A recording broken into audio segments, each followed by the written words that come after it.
What shall I bring? Generosity. I think it means putting the needs and interests of others before yourself, doing everything you can to give of yourself. I try every day to look for ways to share my blessings and good fortune, a willingness to participate. Let's put to rest, finally, the notion that stewardship is only about money. It is, but a big part is giving of your time. It starts with recognizing that you always have something to give. It might be wealth, it might be wisdom, it might be willingness, but you always have something to give. Good evening. My name is Catherine Slaybaugh. I'm the Director of Communications here at St. John's. And other than my youthful, vibrant, young spirit being our token young person on staff, I like to think that I bring the gift of storytelling and doing that in an authentic and really powerful way, whether that's through photos or videos or written stories. There's plenty of stories to tell here at St. John's. And I like to think that I keep Pastor Frank on his toes. Well, the people I'm sitting next to, Linda, is the reason we are at this church.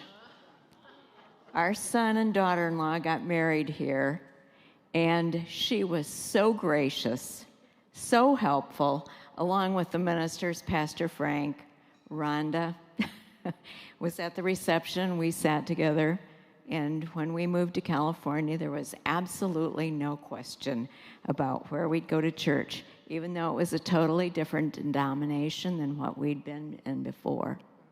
So, thank you.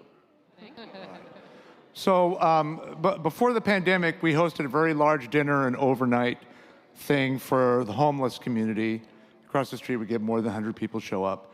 And before it was like an hour or two before dinner, so they were lining and getting checked in, and they would be a lot of jostling and fighting and arguing and you know what I mean, just tension in the room. And some of the mentally ill people would be going off and all that.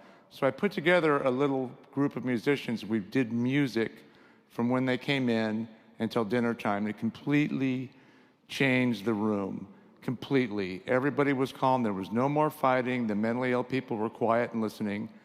And some of the musicians I played with were like, my God, I've never seen anything like that in my life. I've never had an affecting audience. Leo Boots, my good friend, used to do the Beatles in my life, and this is the one that really got to people. He would sing In My Life, and they would really sit, and you know, so that's the Holy Spirit thing happening there to me.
How many of you can actually remember all the words to your favorite song?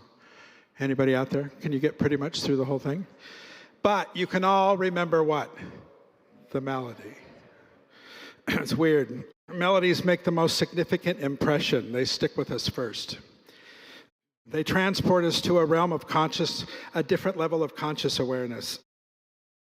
I believe that each one of us has our own unique and iconic melody awaiting its discovery and composition. It's a melody defined by your generosity and of being of meaningful contribution to others and into the world outside of these four walls. My hope here is that you'll find the opportunity to connect with the magic of the divine and to each other, and to become more aware of the components that will accompany your own iconic melody or song that is dedicated to being of contribution to others.